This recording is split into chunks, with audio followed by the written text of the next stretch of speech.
listening to Heroes Forge, a Heroes of the Storm podcast. What is going on, Forgers? Welcome to episode number 49 of Heroes Forge, a community-driven podcast all about Heroes of the Storm. This is your show host, as always, Jeff Reynolds, and I'm here with the co-host of the show, Kristen Ashton, who is more awesome than the first snow of the season. What is up, Kristen? Not too much over here, though it is cold enough that I think we could see snow tonight if it rained. It was 40 degrees at about 5 o'clock this evening, and the sun is down at 6, so we've got nowhere to go with the temperature but down. How about you, Jeff? How's it looking down south and near the LA area? Yeah, in Southern California, we don't get snow, at least down by the beaches. Some of the mountains get snow around, and you can see some of them from far off, but not where I'm at. But I just remember, I lived in New York City for a while when I lived there. When the first time it snows, I was really into it the first time. It kind of sets the season. It sets the mood. You get tired of it after a while, or at least I did. But I'm telling you, that first one, it's kind of magical. It really is. And it's so magical because it's so clean. It just covers the dirt of the city, and you get those Christmas lights in the windows. And I don't know if they did this in New York, but there were planters in the middle of the sidewalks in Chicago that they would change the plants out for seasonally. So those would have little Christmas trees in them. Oh, it was wonderful. But you're right. It gets old fast because it turns to slush. Maybe it's ice because somebody didn't shovel off their sidewalk and you're slipping and it's dirty and there's dog stuff everywhere. Yeah, no, it does get old, but I'm telling you, that first one is really fun. Does it snow in Seattle often? Not too much. The past 2 years that we've been here, there's been one day of snow, but it's been that beautiful, big, fluffy, sticky snow. So all of the flakes stick together in these huge clumps that fall so slowly to the ground, but they melt as soon as they hit the ground. So it's only been one day and then it's gone. But this year, it's looking like it's going to be a cold one. So we might actually see more than just one day. Ooh, a cold one, I'm telling you. That's why I'm glad I live down here in Southern California. But if you're experiencing those cold days, because I know a bunch of my friends that live on the East Coast, up in those areas where it's about to get really cold, the good news is there's always games inside, and the games are getting even better. I am in love, absolutely in love with the new Brawl, Kristen. Killing people with one shot, right? One shot, one kill, literally. Yeah, it is incredibly fun, and it's actually very, very entertaining as well as you're going through, and you either get one shot or they get one shot. It's just, and it actually, I think it teaches you to look for the blurriness of the stealthy characters. And that's fantastic because Samuro has shown up and he has been challenging. But you're right. If you have a game where it's all stealthies, you're probably going to be able to pick up that blur. Even slightly is enough to give you just a little bit more of an advantage. Absolutely. And for those out there that are listening that haven't gotten a chance to play the Brawl yet, it's a 5v5 Nova on Towers of Doom. And each one of the hero kills, so if you snipe another Nova, it sends a shot from your core to the enemy's core. Of course, in traditional Towers of Doom, you're not able to just rush the core on the enemy team. You can't pass over the threshold. So this gives another way to give shots to the core, and it's really fun. I found that I don't play Nova very often. I think I picked her up right when the game first came out for a little while, and I had fun with her. And in the Hero League section of the game, I didn't really ever touch her, but a lot of people are really good at the sniping. They are, but they're so practiced too. And these are the people we're talking about that know how to wait and bide their time because they know a good shot will open up. I myself am terrible with that because I'm like, oh, there's a fight. Gotta get XP. Oh, gotta go for the wall. When all I really should do is chill, take it easy, wait for enemies to reveal themselves or get low enough where I know I could snipe them, and then take the shot. But I just get so excited. I want to kill everything. And you know, the cool thing about this is just that, what you're talking about. I mean, at the beginning, I would kind of want to split up into these lanes and try to soak XP and to gain that XP advantage on the enemy team. But in reality, most of the games that I've played is just the death ball right in the middle lane. Everybody just goes to the middle lane and just snipes the crap out of everybody around. Yeah, it's beautiful, terrifying, and altogether wonderful. And I think it's a nice change from that hammer one, because the kills count for something. So it's not a full 30-minute game where one side is clearly at the advantage. Yeah, and I think the advantage here lies in the Nova skill. The people that can land the skill shots and the people that can see the, that would be the anti-Nova skill, I guess. The people that can see the shimmers and kind of snipe you out of nowhere. Certainly. And of course, too, let's not forget learning how to move from Nova as well. That's a good skill to have, because even if you can't see the shimmer, if this teaches you how to get away from a Nova or how to move so that they can't get you, that's something that will benefit you greatly when you transfer over back to Quick Match. Totally and completely. Let's move on to the next item here, which is Mischief the Kitty adoption in World of Warcraft. I had to put this in here because one, I think it's such a great... I've worked with the Make-A-Wish Foundation personally a few times, and that foundation has been, in my experience, outstanding. And the fact that Blizzard does these pet adoptions where 100% of the proceeds go to these charitable foundations like Make-A-Wish is amazing. And to top it all off, Mischief is a pretty cute kitty. Oh, he's so cute. He's got glowing eyes, and doesn't he have glowing stripes as well to go with the pet collection? Yeah, he's like the demon hunter of kitties.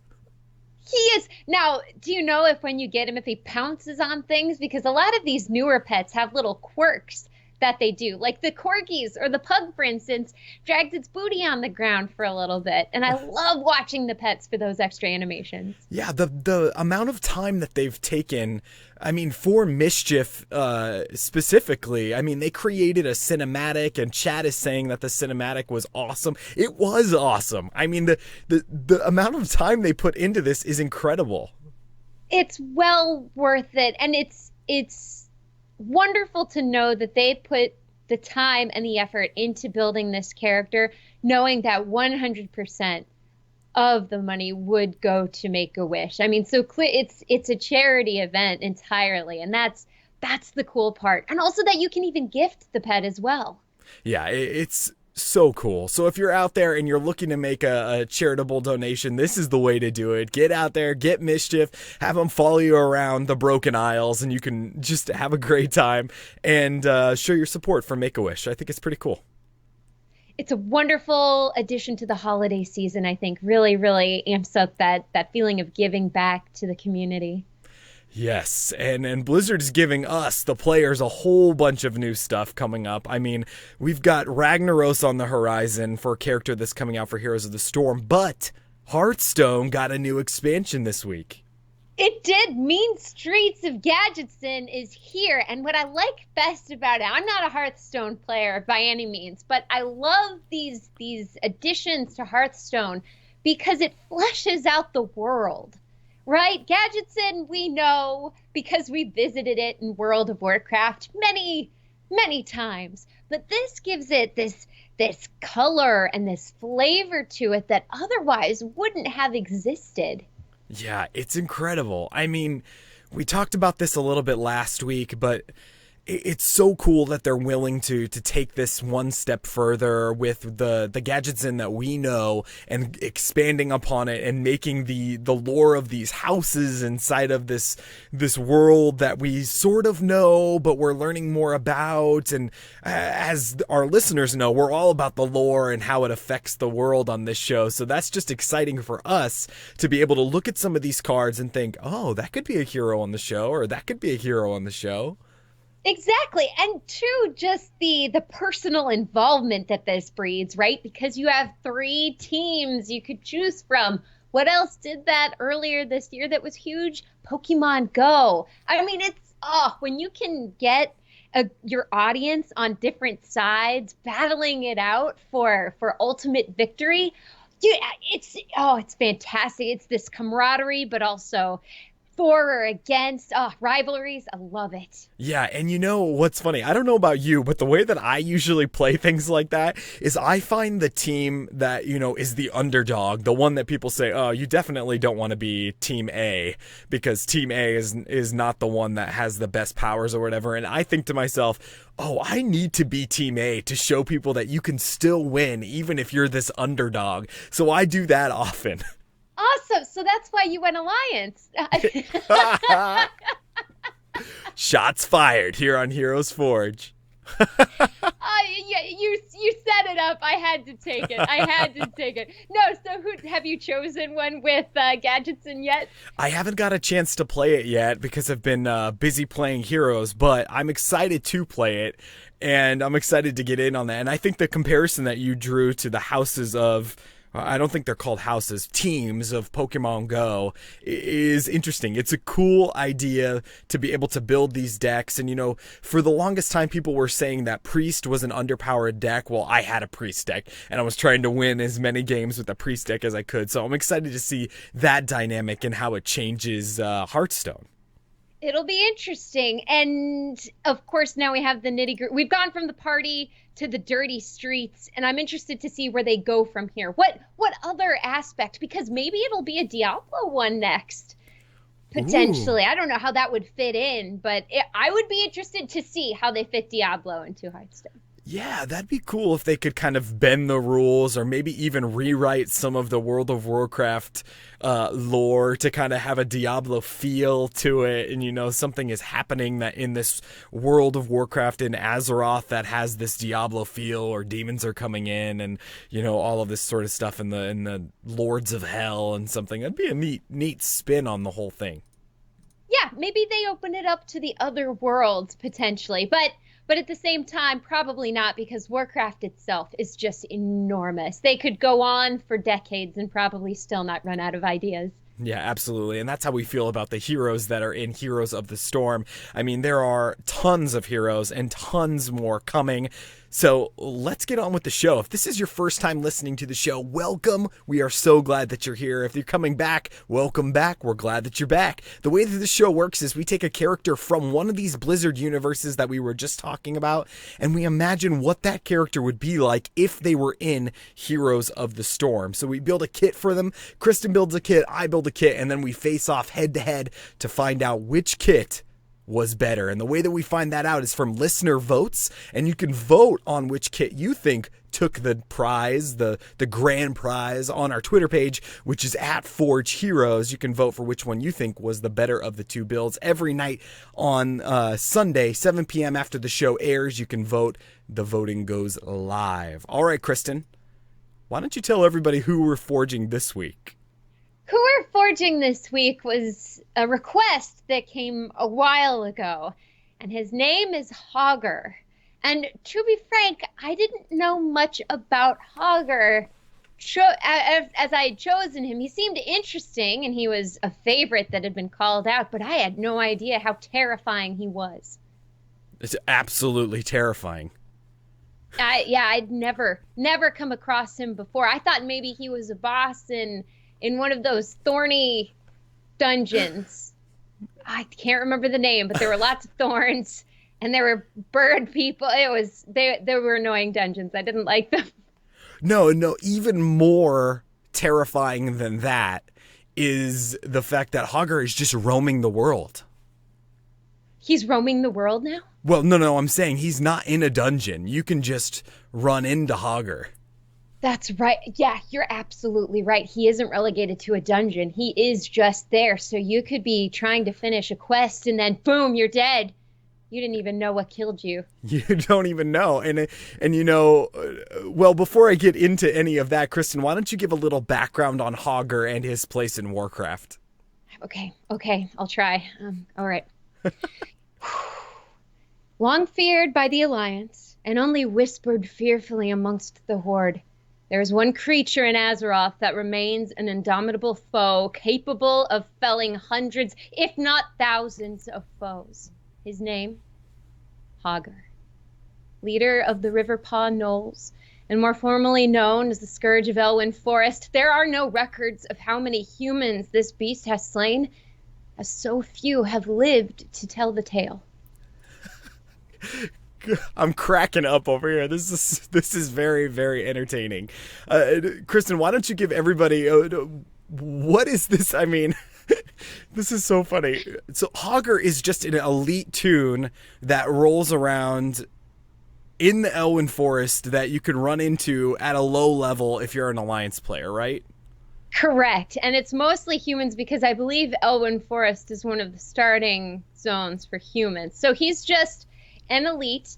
And the story goes that many people went to go fight him thinking he was normal, but they didn't realize that the dragon on the symbol meant elite, so they would just run into him and blow up. And so the legend then began. And eventually it grew so large that there became known these raiding parties of level 1 humans that would go in there and try to fell Hogger.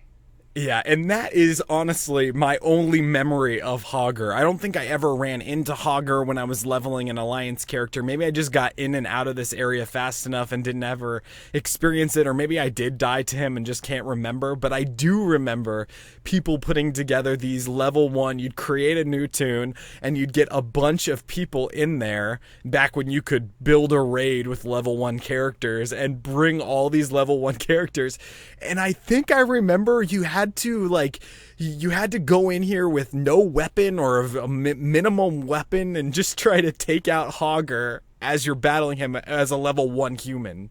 Exactly. And as the video I watched went to, no clothes either. Absolutely nothing on your character except the skin and the underoos you rolled when you built your character. Yeah, and you go in here and everybody's just basically, Abathur slapping Hogger back and forth trying to down him.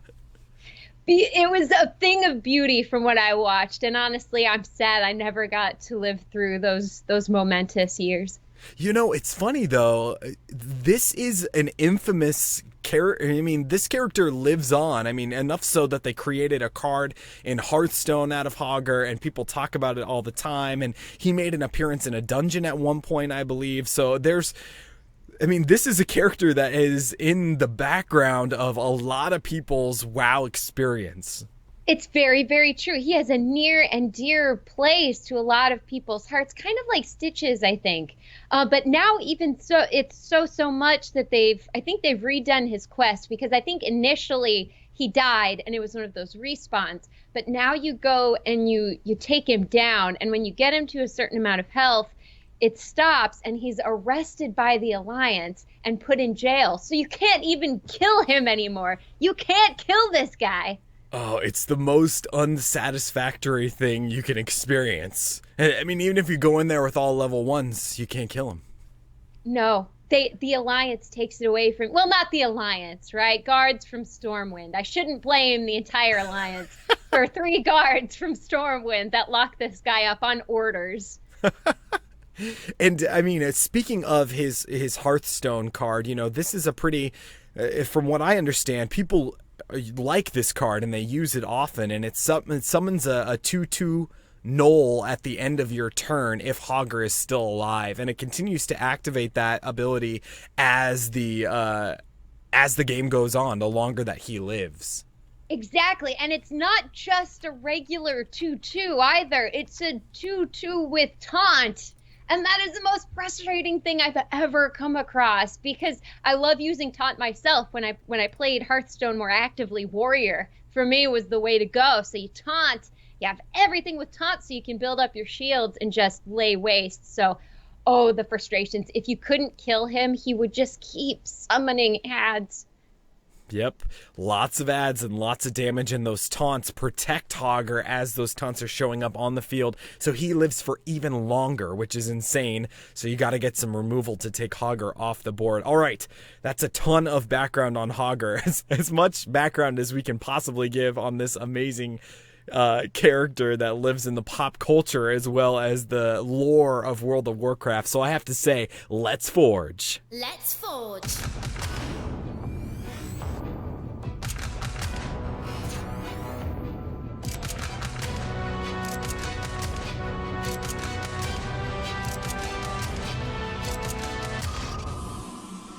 All right, Kristen, I have to say before we get started here that once again, your build beat me last week, this time by 1 vote.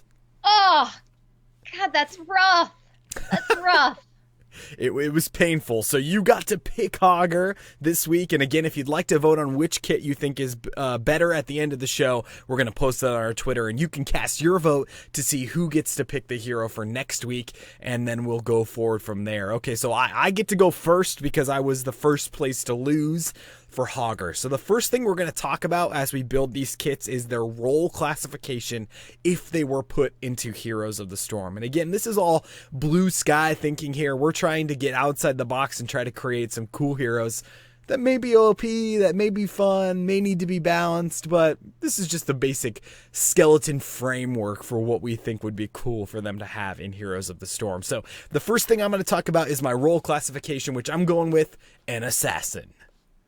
I don't think there's anything else. I mean, with the blood on his axe, the gallons of blood that have wetted his axe, I don't think there's any other choice. Yeah, and I think it's funny you bring that up because I think it's his one of the texts on his card or something in Hearthstone says that he bathes in the tears of young adventurers or something, hence the wet dog smell or something like that, which I think is hilarious. Oh yes, they say he bathes in the tears of young heroes. Oh my goodness. If there was a better description, I'd be impressed to find one. That says assassin to me. So I went with an assassin here. And then let's get into my trait. So the trait for my assassin, because I'm imagining that Hogger would be another auto attack assassin. So less focused on abilities and more focused on getting those auto attacks off and dealing a consistent amount of damage. So the trait I'm calling elite. So Hogger is known as the first elite enemy that players have the opportunity of facing as an alliance member in Warcraft. The fantasy for Hogger in my mind for the Nexus would be that he would have to have this elite feel, and this trait is going to work towards that goal. So Hogger's trait elite would start Hogger as a level 2 character in Heroes, and he would spend the game 1 level ahead of the other heroes on the battlefield. That being said, to offset this massive advantage, it would take the Hogger player an additional level to choose their talents. So for example, Hogger would select talents on 5, 8, and 11 instead of 4, 7, and 10. So with this trait, Hogger would be a deadly auto attack hero that will use this level advantage to become a mega assassin in the Nexus. Gotcha. So he's more brawn than brain. Yeah, so he's not going to be, yeah, that's a really good way of saying it. I want his auto attacks to be really, really powerful. Now, maybe this is OP, because when you start getting down the line here, the level advantage, even 1 level advantage, is huge. So that's why I took the traits away from it. So it's kind of a reverse Chromie, where Chromie is getting the traits a level ahead of time on 9, for example. But she is level 9, so Hogger would have to be 11 to get his heroic, but your whole team would be 10, so you would get all your traits together. And that's not too bad. I mean, it is kind of neutering the team in terms of extra stuff you could get, but that means Hogger would know what everyone else has chosen on the enemy team, and so he could better plan out which abilities he chooses. Talents. Well, yeah, but I'm even thinking that because he starts a level ahead, he's technically on the same page as everyone else. So everyone would get their heroic at level 10, but Hogger would be level 11. He would get his at level 11. So they would all get their heroics at the same time. They would all get their level 4 talents at the same time. So he would just take an extra level to get it, but he's already a level ahead. Does that make sense? Yes, totally. I was just saying he would be able to look at the enemy team, their roster, see the level 10 heroics, and then once he gets to 11, he would know exactly what they've chosen and what to watch out for. So if he has a direct counter, boom, right in the face. Yeah, and that's something that I think is huge that I've learned in playing Heroes is looking at the map, or looking at the stats rather page, and looking in there and seeing what abilities the other players have taken so that you can kind of counterpick against it. And when you're first playing the game, you go in and you just pick the ones that you're familiar with or the ones you think that are better. But as you go through, it's super beneficial to know what counters what.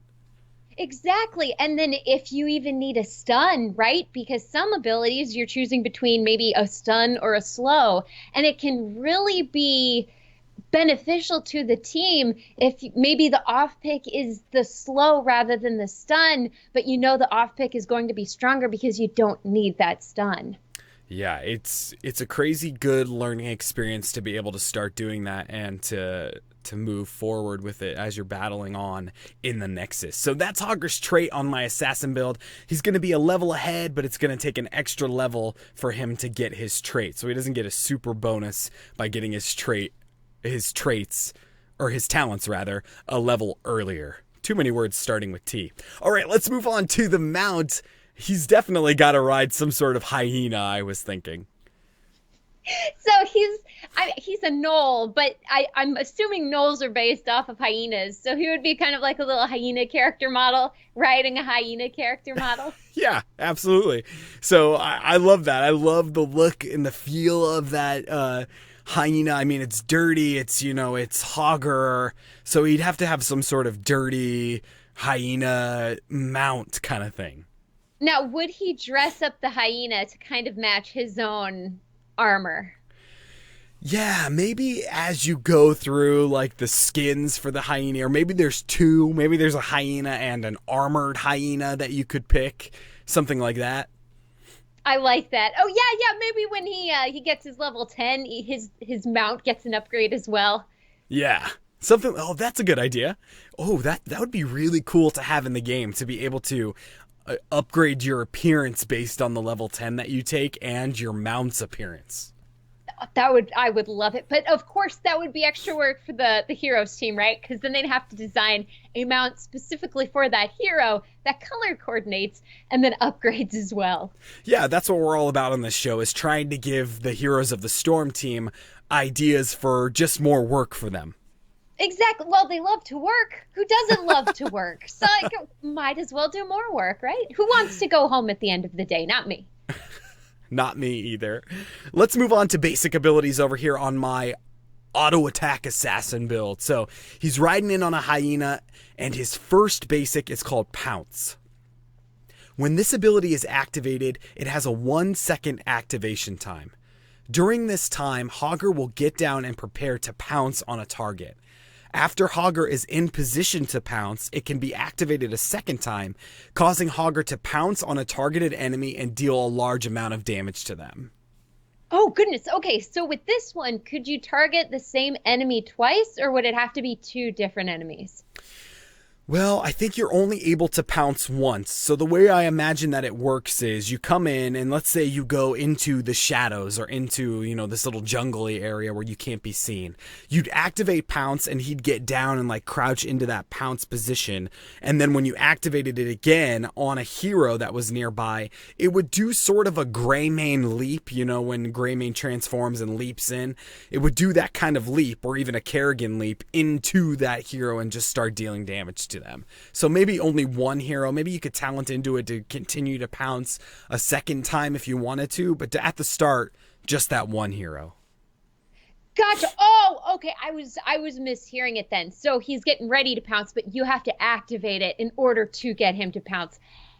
Gotcha. I heard it that he'd pounce once and then you would have a second pounce if you wanted to go to another hero. That'd be a cool thing to talent into, though. But I'm thinking that it takes a second to activate. And I also love the idea of someone is running away from where you are, and then Hogger, as they're running away from you, has to take a second to kind of rear back and prepare to pounce, and then he jumps on you from a distance.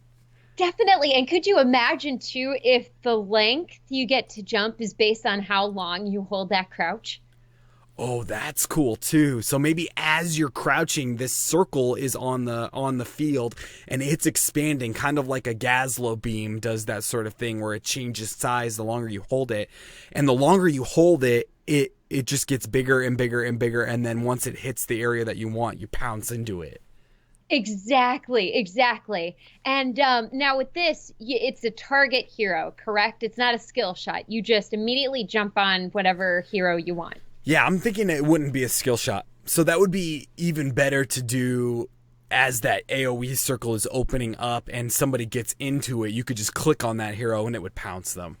Nice. And you're not thinking this would knock them down or stun them or anything. It would just launch them and do a lot of damage, kind of like you said, Greymane. Yeah, like a Grey. Definitely is very similar to Greymane. Obviously, there's not the whole transformation aspect of it as you're flying through the air, but yes, very similar to that. Awesome.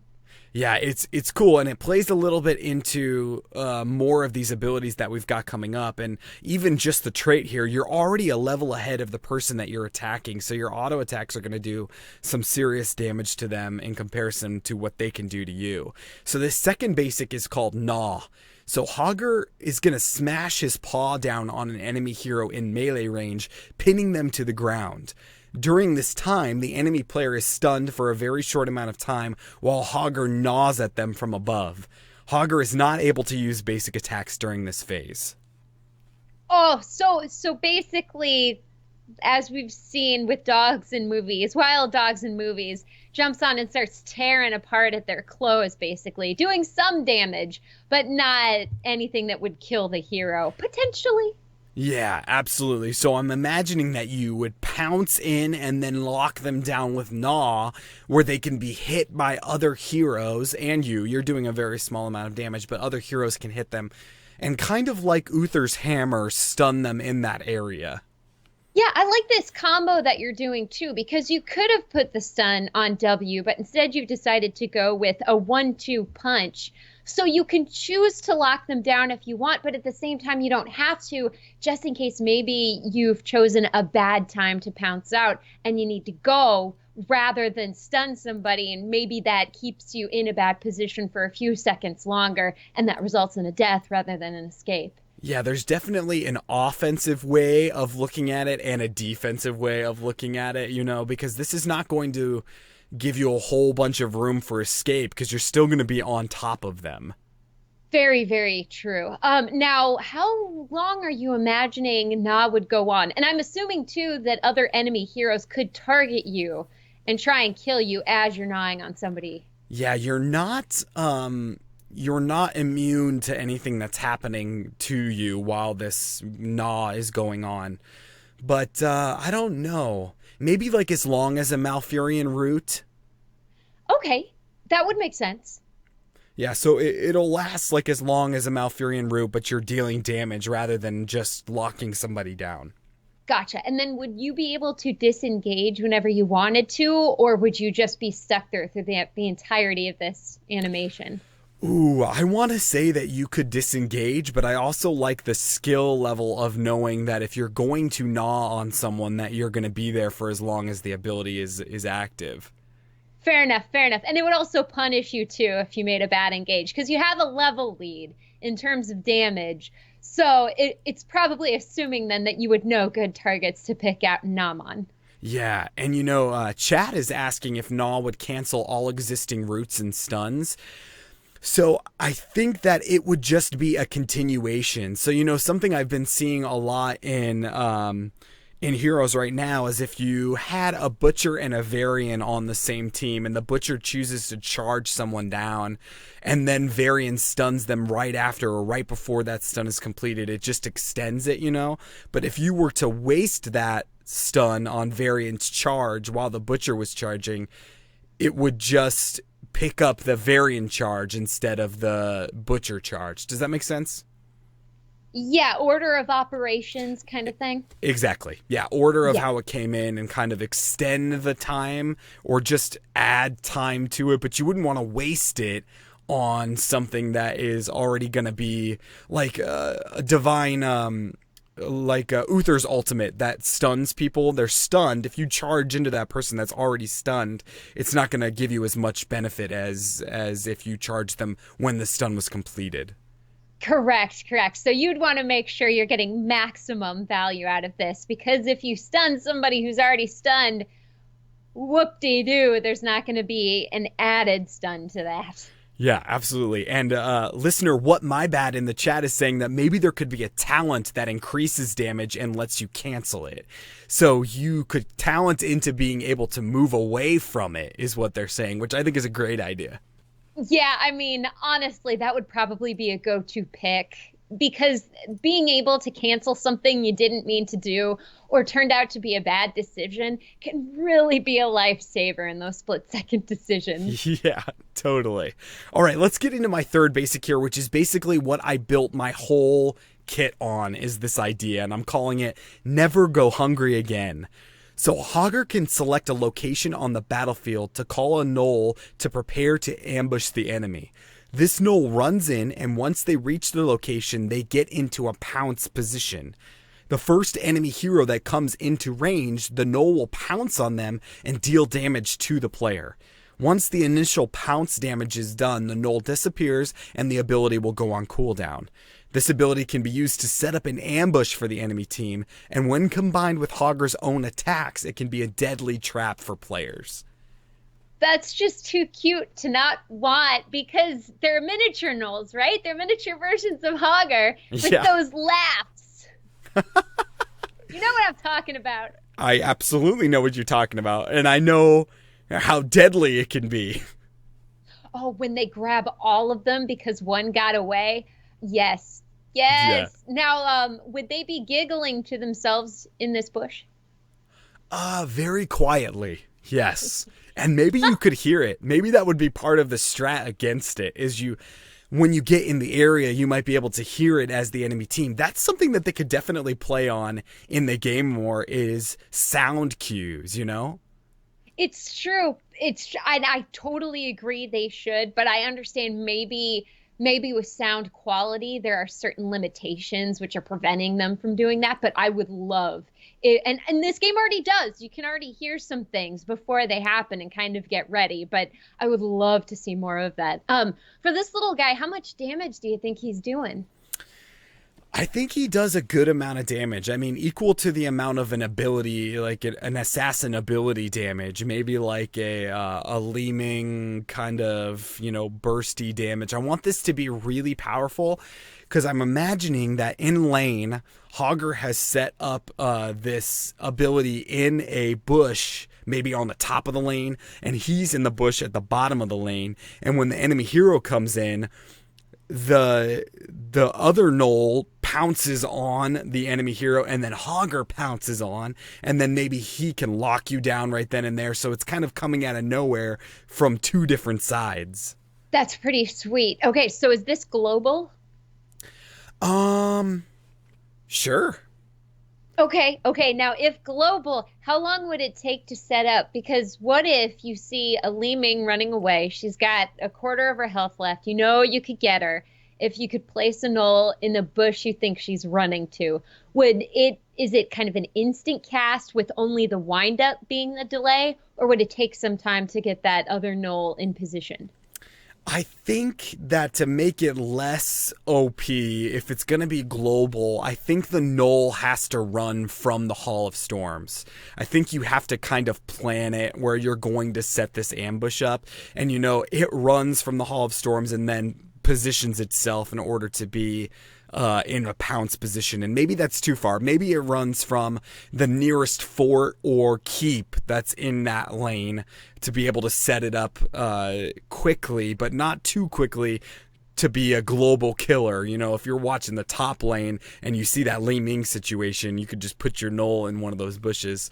Or the other hand would be make it not global and make it instant to where it was ranged around Hogger. Certainly. And then if you do the one where it runs, the enemy team does have a chance to see this little guy making his way to his bush and take him out before he can cause serious damage. That's a fair way to balance that out. Yeah, I think if we went that direction, it would have to do a serious amount of damage. Like, it would have to really hit hard, because you're giving them an opportunity to cancel that ability before it happens. Yeah, that's a great point. And you'd want to punish them for not paying attention to such a potent ability. Yeah, absolutely. Cool. Let's get into the best part of this build, heroics. Let's talk about the first one, which is pretty basic. So Hogger will, this is called Howl. So Hogger will reach out to the sides, pull his head back towards the sky, and howl loudly, giving the player a buff that increases the damage dealt by Hogger's basic attacks for a short amount of time. Now, this heroic doesn't seem very heroic, but because Hogger's trait allows him to be one level ahead already of everybody in basic attacks, this would be a powerful ability that gives him even more of a damage advantage on his enemy. Okay, so this is basically a single target bloodlust-ish. Absolutely. That's exactly the way to put it. So he's basically hero powering himself. He's reaching back, he's howling, which empowers his basic attacks, which are already empowered. Yes, by the level advantage and any talents you may have taken too. Now, when he does this, we've got to have an image that, of course, appears over his head. What's the image? Ooh, I don't know. It'd have to be something like, well, they already use, like, the blood image for a butcher, right? Yeah, he picks up those drops of meat. I mean, it's meat, but they're blood drops. Yeah, because I was thinking definitely some sort of blood drop or something like that, but that would be kind of butchery. It would be. So maybe it's the screaming souls of a few of the humans he's killed? A few of the thousands and thousands of souls that he's defeated. Historians still don't know. I mean, we only have estimations, really, because we only have tales that are told. We don't have actual pictures of the battlefield. The bane of level 1 characters, Hogger. I love it. Let's get into my second base. So that's basically where I'm going with it. Is I really want him to be an auto attack hero. So this first heroic just builds on that and makes your auto attacks even more important. So the second heroic is called Ambush. So when this heroic is activated, Hogger is able to call in 2 more gnoll friends to help him in the fight. These gnolls will act just like the other ones from his ability Never Go Hunger Again, but will allow him to place 2 more for a total of 3 gnolls ambushing at once. With the proper planning, this heroic can be very powerful a very powerful way to ambush an enemy team or give the advantage in a team fight. Oh, and 3 ambushers at one time. Now, in this case, with this heroic, I'd want the ability to be instant cast and in a range, because that would be so much more beneficial to a fight. Because if they were running into a team fight because they run in from a fort or a keep or the Nexus, they would get shot down so quickly. Yeah, and maybe there's a ton of ways that you could doctor this. The instant cast is one way. Maybe when they're running in, they can't be destroyed. It's just a timer, basically, so as they're running into battle.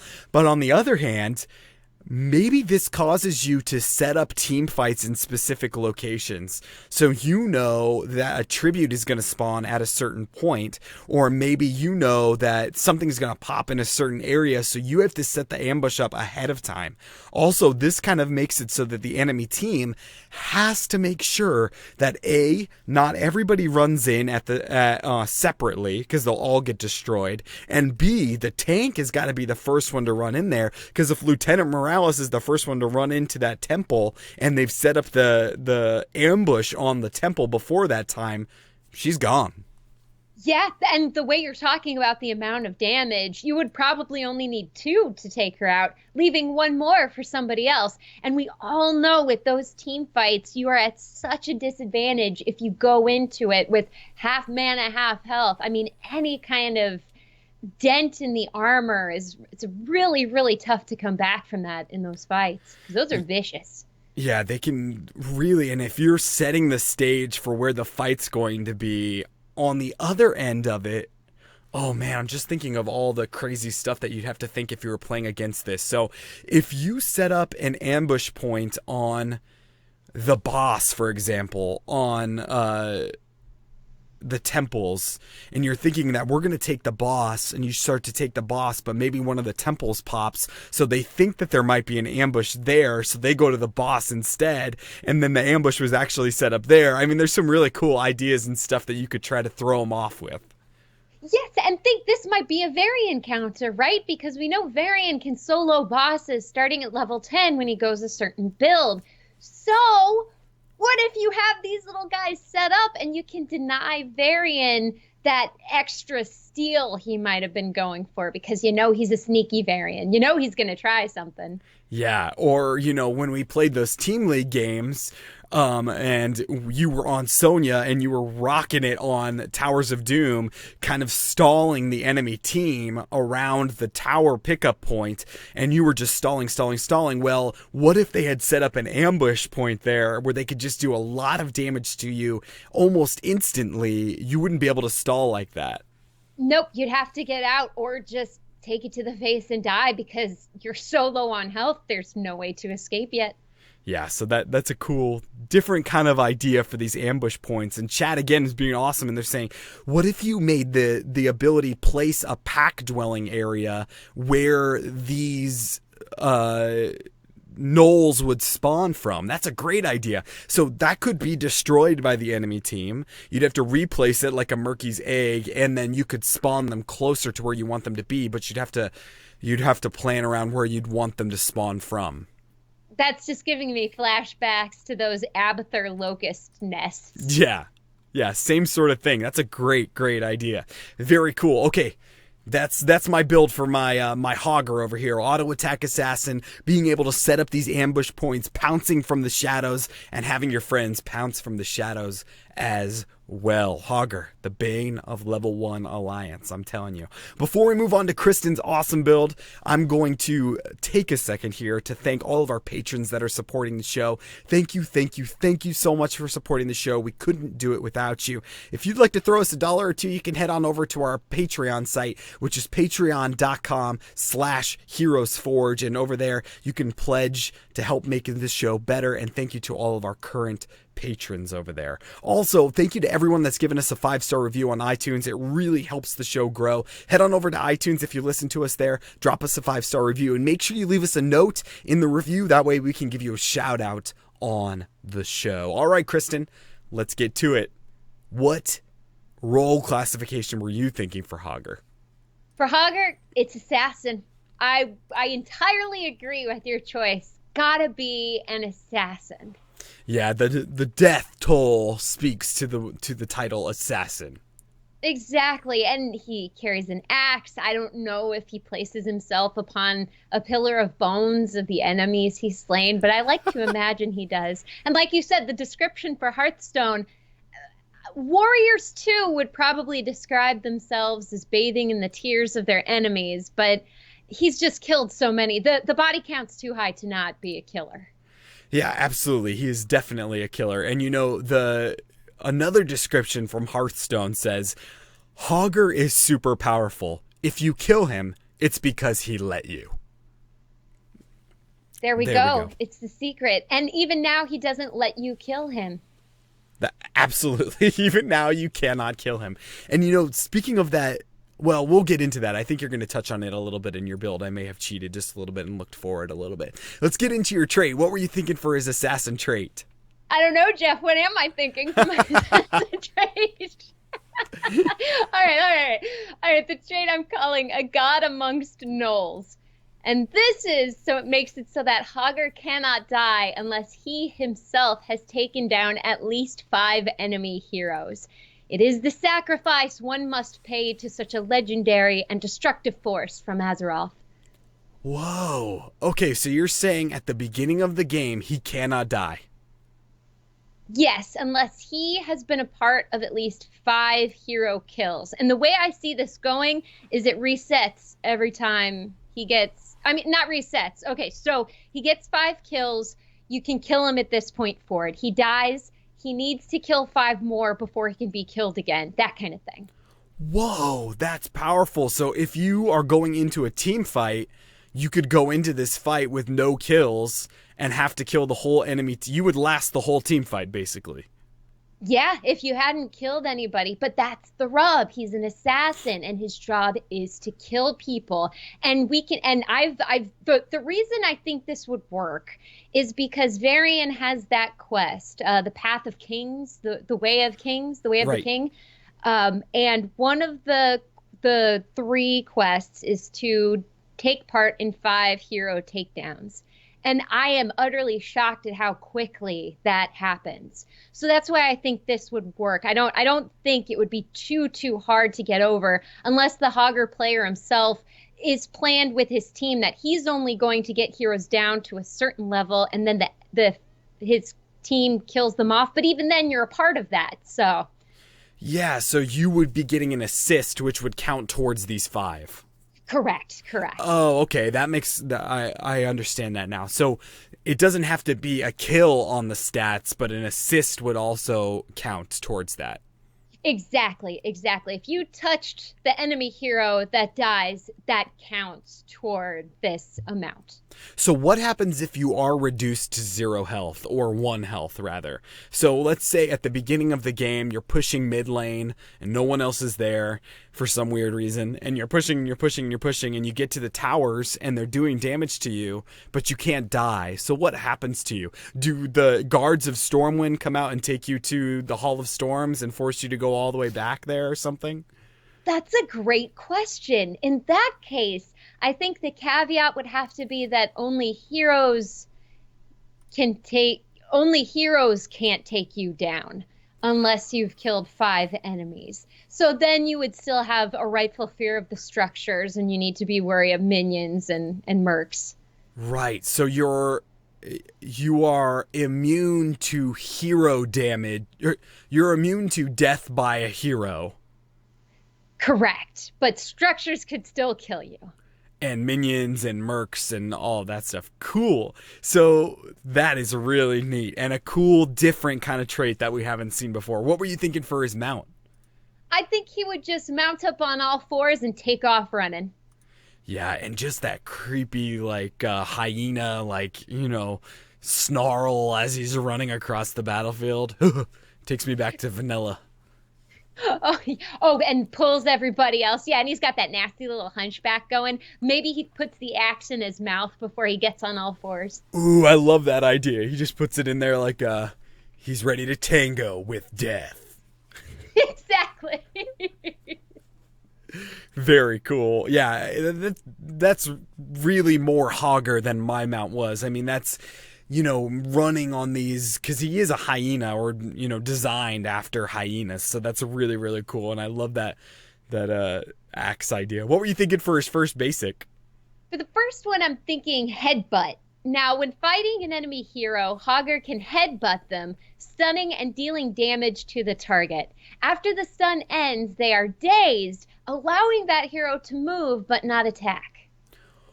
Ooh, so they're silenced, basically. They can't do any ability damage, but you're saying also auto attacks too. Correct, because what happens when you hit your head really hard?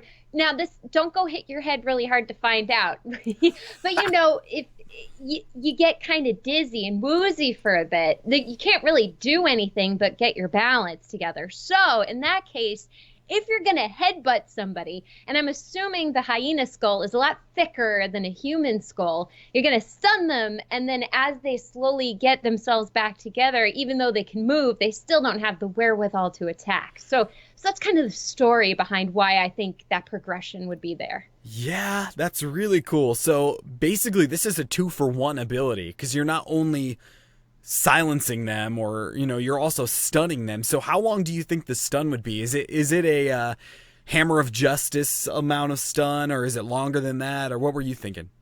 I'm thinking Hammer of Justice. It wouldn't be too long, but it would be long enough to stop somebody in their tracks in order to catch up with them. And there's also the caveat that the range for this would be incredibly short. You would have to be on the hero you're headbutting in order to get this to go through. Yeah, that's a really good caveat, because it's a powerful ability, but if you're in range doing your auto attacks, because I'm assuming your Hogger is a melee auto attacker, correct? Totally. Yeah, so you're in range doing this, and maybe the enemy player thinks that they've got you, but you could headbutt them and then even use that as an escape for yourself. Definitely. Yeah, I didn't even think of it as an escape, but yes. Super cool. Okay, what were you thinking for his second basic? All right, the second, Release the Hounds. Now, as a leader of a tribe, Hogger has an army that he can command. When activated, 3 Riverpaw gnolls join the fray, attacking the target Hogger is attacking. So cool. I mean, great minds moment here. I mean, this is exactly the Hogger feel. So where are these hounds coming from? I think off screen, and then they just show up. Or maybe they run in from bushes that are nearby. Maybe they climb down from trees they were hiding in from the environment. I like the idea that they're hiding in the environment, and he gives a little call, and they come running out. Yeah, absolutely. So he's basically howling to make this happen, like, come and help me, like, to my side kind of thing, and all of them come back in. Exactly. Or maybe he has a specific laugh that only the gnolls answer to, and they know that that's the laugh that they should go on. Ooh, like a creepy hyena laugh. I love it. Yeah, and I wish I could do a hyena laugh. There's so many opportunities for creepy laughs. Should have practiced more hyena laughs. I should have. Okay, very cool. So basically, you could headbutt them. I'm thinking of the combo wombo opportunity here. You could headbutt them, which is going to stun them. Then that gives you a second to release the hounds, which brings in these Riverpaw gnolls that come in and start attacking as they're trying to run away after they're stunned. Exactly. Or you summon the gnolls first, then headbutt the person immediately. So that gives the gnolls even more time to get in there. And boom, you've got some extra damage. But I really want these gnolls to attack who you're attacking. So if you change targets, they would change targets as well. Oh, that's cool. So you could use that as like a laning technique too. You could call in these gnolls as you're just fighting mercenaries or pushing down minions. Totally. So if you want to clear a minion wave fast, it wouldn't be as fast as burst damage, but one focus on one minion, they'd be dead immediately. So you just jump to all of them, kind of like Kerrigan on a shrine. Oh, yeah. Yeah, very cool. Awesome. Okay, let's get into your third basic here. Okay, the third is called Rushing Charge, and not one to enjoy watching his prey escape. Hogger increases his movement speed as he charges after his prey. If he reaches them before the speed boost ends, he stuns them. In addition, his first basic attack following this hit does extra damage. Oh, this is cool. So basically, you're charging in, but it's not an automatic sort of charge. Like, you're not picking a target to charge on like the Butcher. You're just activating this ability and you're able to move faster. Correct. And then you can change your trajectory based on where heroes are running. Because I love Diablo's ability where you can shove people and they hit a wall, they're stunned, and you can just manhandle them from there. So I wanted something for an assassin similar to that. And I also like the idea that you're rewarded for great play, but you're not really punished if you missed it. You just don't get the maximum benefit. Yeah, this could put you in some tough situations, though, if you're chasing the wrong enemy. Exactly. I mean, how many times as Butcher have we run in only to go, oh no, right in the middle of the charge? Oof. Yeah, last week I had a 5v5 Butcher brawl, and it was very entertaining. It was like everybody was running in, stunning everyone, all the different alts that were picked. It was crazy. That's off topic, but I agree with you. How many times do you pick the wrong target, and as you're charging in, you start thinking, Milk was a bad choice. Yep. Not next time. Not doing this again. I'm sorry, team. Goodbye. Oh, very cool. I love that. And it's, again, another powerful ability. So if you're running in with this rushing charge, then you could immediately follow it up with a headbutt, or like you said, release the hounds maybe before you charge. So you hit E, or no, you release the hounds with W. So you call in the hounds, then you charge them down with E, and then after the stun from the E wears off, you headbutt them if they're still alive. The lockdown would be so frustrating. Yeah, it'd be very frustrating. Very, very frustrating. And this is interesting because Chad is saying that it sounds like it's a Valavault tumble where if you hit someone, they get stunned. But also you're saying that your next basic attack does extra damage. Yeah. But we have those talents too, right? Where you empower your next basic attack after doing an ability. So why not have that built into an ability? Yeah, and that adds a whole nother level of if you're going to charge this person to know the order in your head of what you're going to do. So you need to get one basic attack off before you use an ability, and that would take a lot of practice to get that down. Oh, yeah, it's combo city. If you get the combo, you're going to be amazing. Like great Kerrigan players, they know how to stack those abilities. It's impressive to see. So it would be very much like that. You could be incredible, delete people in the blink of an eye, or you could just get yourself in really bad situations and be punished heavily for it. Yeah, heck yeah. That's a cool balance. It's very neat. Okay, what were you thinking for his first heroic? All right, for the first one, I'm thinking Vicious Slice.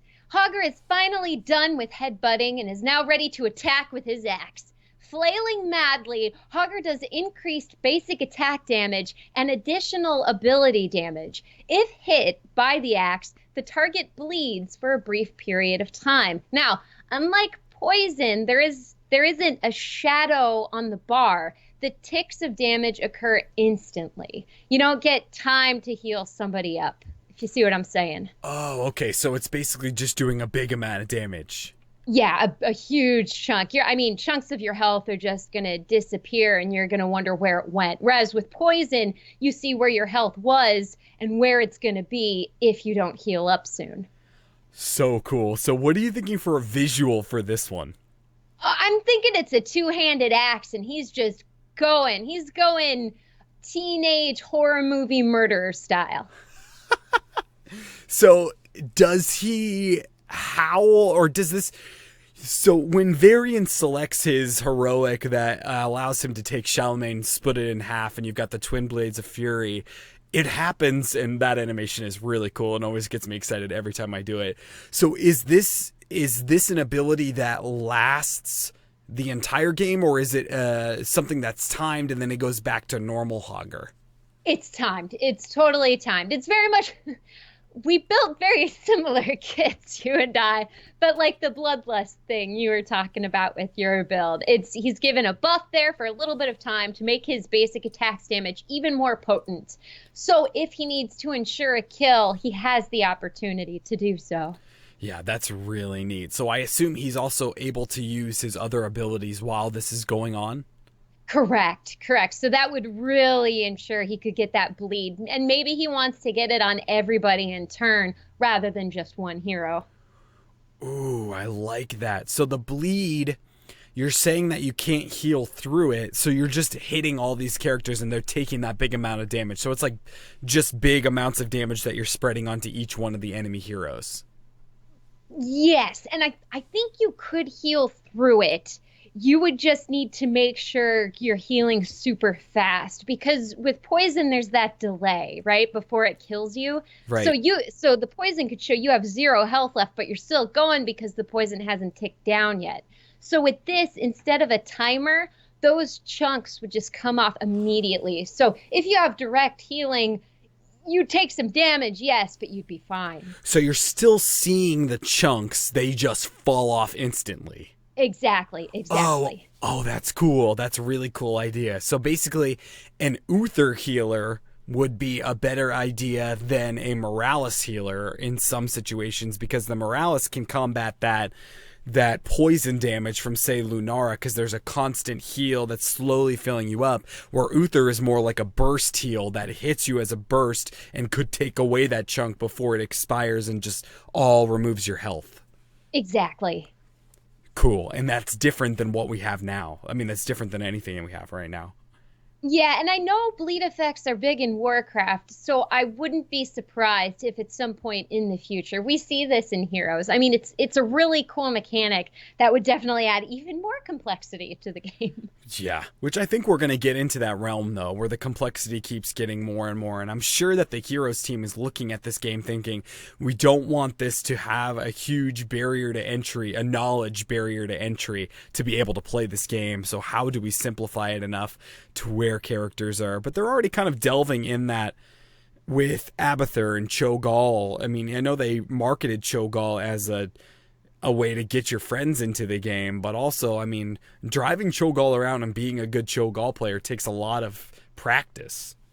It does. It does take a lot of practice. If we have a side story here, Kyle and I were playing games last night. We were doing a team league, and the other team chose Oriel, and they banned Tychus. So we knew they were going to be taking Cho'Gall. So Kyle and I took Cho'Gall instead, and we decimated their team.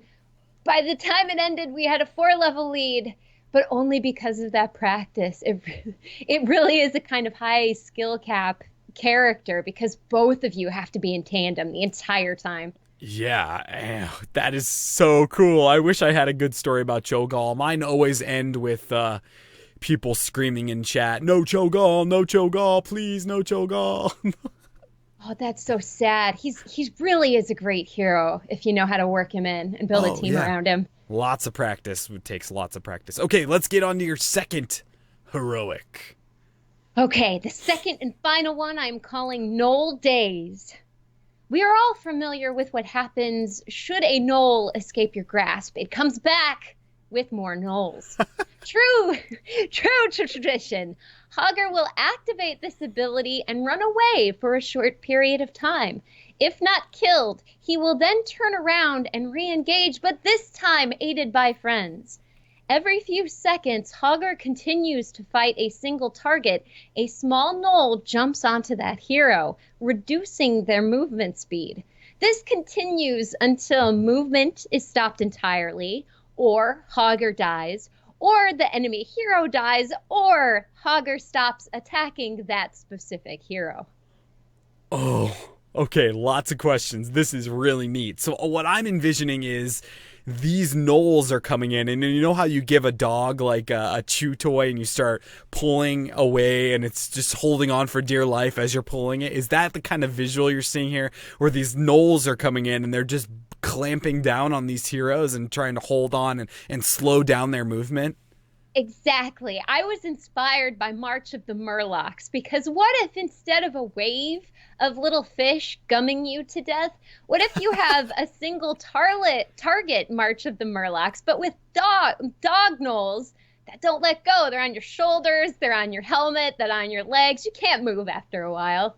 Yeah, they're jumping in there and just clamping down and just slowing your movement speed down. So this has got a lot of really cool stuff. So when he's running away, about how far do you think? If you're in the mid lane and everything is still up on your side, does it take you as far as the fort, or are you thinking further than that? Let's see. With distance, let's say 3/4 of a Vala Vault. Oh, so not that far at all. No, because I wouldn't want to give the enemy team too much leverage in terms of being able to kill him, because he is an assassin. So we would have to assume his health pool is going to be small enough already. And of course, this is also assuming he can be killed at this point. So I think it should be long enough you could take him out, but at the same time, maybe not, just so he can get the ability off. Yeah, I see what you're saying. It's a tough balance to put in there. Very, very tough. So do you think, I mean, this is really cool that there are so many ways that this can stop. Again, this makes you have to practice what you're doing. So if he switches targets, you really are going here for a single target ability. So if he switches targets, they pop off, they're just gone. Exactly. And then I think it would start again on that new hero, provided the timer is ticking. So 1 gnoll, and then 2 gnolls. But if you switch, got to start over again. Oh, that's cool. So you could lock somebody else down that maybe has lower health and their movement speed just keeps getting reduced. Exactly. So maybe you're trying to give a little more control to a team fight. Right, so you wrote here that it continues until the movement speed is stopped entirely. So what happens at that point? So the character gets stunned at that point? I don't think they're stunned, because even with the gnolls hanging off of them, snarling and shaking as best they can, I think they can still ability attack and auto attack. They still should have the ability to defend themselves. So if Hogger did choose a bad target, they could potentially punish the hero. So if they're locked down and the ability isn't stopped, then at that point they just don't gain any more stacks, obviously, because they're stopped entirely. They're frozen. Exactly. Oh, okay, cool. So you still have the duration of the ability to do damage to them. Yes. Oh, that is really cool, Kristen. I like that a lot. Thanks. It's a super cool idea. All right, that is a really solid build with some really cool combo wombo potential in there. If you had to sum your build up, Kristen, what would you say for Hogger? Don't troll the gnoll. Did you really just come up with that? That is really good if you just came up with that. I have to thank Twitch chat though, if because they train me to respond quickly and wittily. It's practice, just like anything else. It's incredible. That's witty. That's incredible. That's very funny. Don't troll the gnoll. We are amongst a legendary forger over here, ladies and gentlemen. The reigning champion. All right, everybody. Before we can say that these heroes were forged, we need to get on to the best part, some specialty skins and dances. So let's talk, Kristen, what were you thinking for his specialty skin? Well, the skin we might want to do together because I saw the one that you did, and mine, it's basically the same, except I went with the 3, right? So this one I'm calling Not Lion King Hyenas, and you get to choose between Bonze, Shenzer, and Eddie. Mine was Eddie. Mine is just Eddie. But Ed was the best. Who wouldn't want their Hogger to look like Ed? Really, though, and just to be crazy and, crazy eyes and stuff would be really funny. Exactly. And I mean, look at how well Stitches goes over with his eyes in different directions. And then, of course, you have the tongue hanging out of the mouth, and maybe he's got fleas on top of it. Yeah, I think that fits perfectly. I mean, you couldn't go hyenas without touching on the hyenas from the Lion King. That's true. That's very true. Give him more of a hyena look because he doesn't have quite the face. The ears, I think, are missing. Yeah, he's got a definite inspiration from hyenas. That he does. For sure. Okay, cool. So we were on the same page with specialty skins here. So let's get into dances. What were you thinking for his dance moves? I'm calling this the break laugh dance. And he would break into laughter, which would force him to roll on his back where he'd spin, very much like a break dancer. That's very original. That's a very cool idea, and I can see him just laughing and spinning around in a circle. Mm-hmm. His little feet kicking up in the air that keep the motion going. Yeah, it's got a very, very funny animation or a cool thing because he wouldn't be laughing, I don't think. You could tell me if I'm wrong. He wouldn't be laughing in like a very cheerful way. This is more like a maniacal hyena sort of laughing that's so intense it's causing his body to move.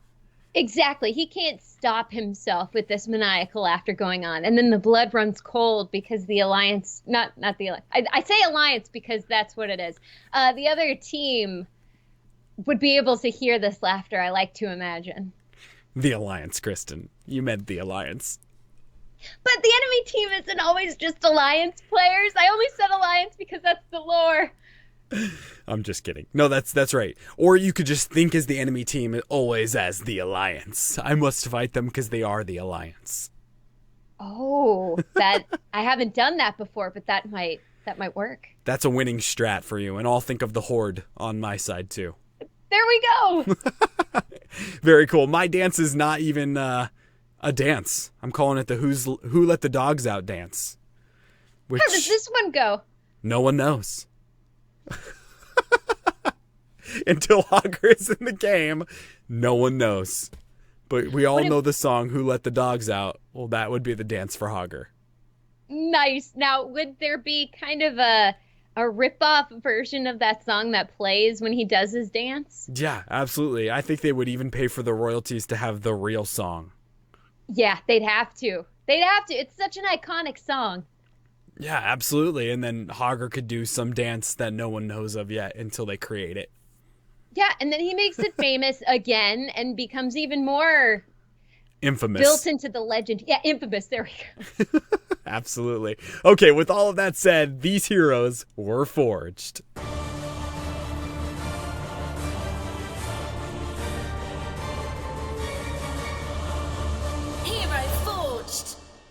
Lots of great, cool, original ideas in both of these builds, going off of some crazy stuff here that would be really fun and different for the game. So I'm excited to see which one the listeners think really took the cake and was the better of the two builds. Again, you can vote on our Twitter page, which is twitter.com/forgeheroes. And you can check out all of the other episodes that we've done over on our website, which is HeroesForge.club.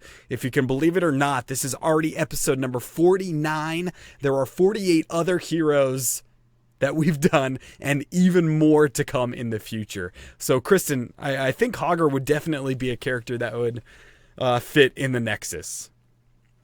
Wouldn't he, though? I mean, he's legend. He's legendary. Would he be more popular than Ragnaros? More popular than Varian? Yes, I absolutely think so. I think the people need to be heard, and Hogger needs to be brought to the Nexus. Absolutely. I think, though, that Leroy Jenkins would be the number one fan favorite character to put in on this same sort of level, though. Yeah, Leroy Jenkins, maybe even more so, because Leroy Jenkins seems to have permeated outside of the Warcraft universe. You know, I've seen references to Leroy Jenkins in pop culture things I would not have expected him to be. Yeah, and we forged Leroy Jenkins way back in the beginning, so check out that episode on our website. Kristen, where can people find you in the interwebs? People can find me at Dream Destroyer, that is DRMDESTRYR, over at Twitch, Twitter, and YouTube, as well as my health and fitness blog, battletobebetter.weebly.com. And how did your article on eating right on your cheat day go? It went really, really well, because what I came across is so many words to describe something, right? It came across that we treat cheat day like it doesn't actually count, but it does.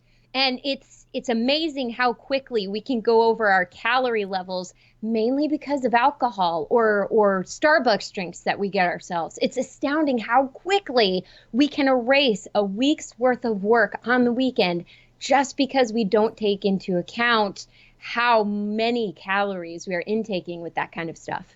Yeah, what is that saying? A moment on the lips, eternity on the hips, or something. Exactly. And there's some truth to that, right? Not entirely, though. Right. You can lose the weight if you work for it. Yeah. No, I know what you mean. That's really interesting. I was really intrigued by that, and I will definitely check it out. If you're looking for me, you can find me right here on Heroes Forge. We record the show live every Sunday night at 7 p.m. Pacific over on twitch.tv/Amove TV. That's because we're a part of the Amove TV podcast and entertainment network.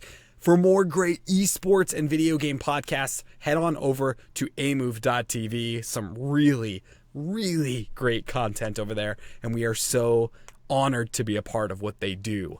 Heroes Forge, you can find us on your favorite podcasting app of choice, either iTunes, Stitcher, Google Play, or others out there. If we're not on your favorite podcasting app, let us know and we'll do our best to get on there.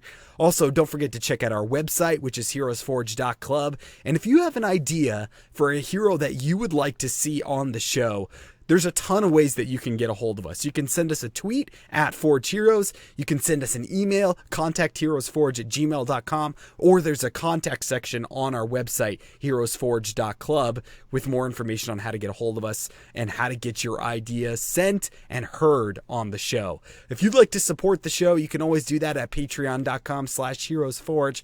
And also, don't forget to leave us a 5-star review on iTunes. It helps the show grow. Kristen, wonderful episode. You as well, sir. Again, we have taken a hero with not too much background, I think, and just really built on the personality that Warcraft didn't even give him. He was just an NPC that was elite, that a legend built around. And I think those are some of the most fascinating characters because of the emotional connection we have with them. Absolutely. And I couldn't agree more. I think that is an incredible way of putting it. Like, these characters really have nothing except for what we've built for them. And then for Blizzard to take these characters and move forward with it is incredible. So who knows? Maybe we'll see Hogger in the Nexus. We might, because the fact that they've made such a big deal of Hogger going forward shows that they listen and they know the community. Yeah, and they're building on that nostalgia factor, and they're building on everything that we know and love about the game. So many cool directions they can go with so many of these awesome heroes. All right, everyone, we're going to call it there. We will see you next week, 7 p.m. Pacific on twitch.tv/Amove Amove TV. Check it out, and we will see you all in the real world.